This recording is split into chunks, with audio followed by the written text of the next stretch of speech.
Sometimes you have items in model space that you want in paper space, or sometimes the other way around. They're in paper space and you want them in model space.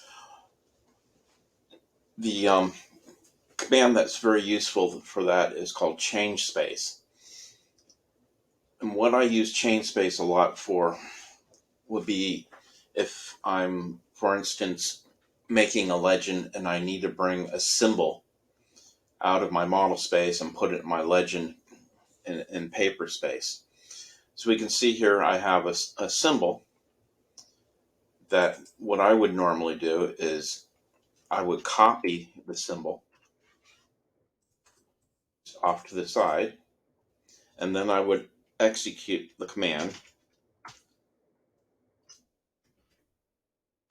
change space, and I would select it, and it moves it to the opposite space. Now, if you have multiple viewports, you'll have to tell it which viewport it's in.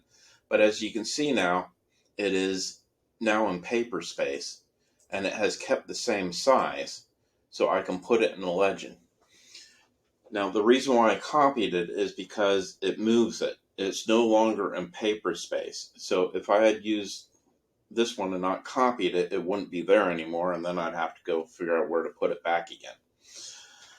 Another useful use of it is sometimes when you're doing multiple sheets and you have leaders that are cut off and you don't want them on both sides, both sheets.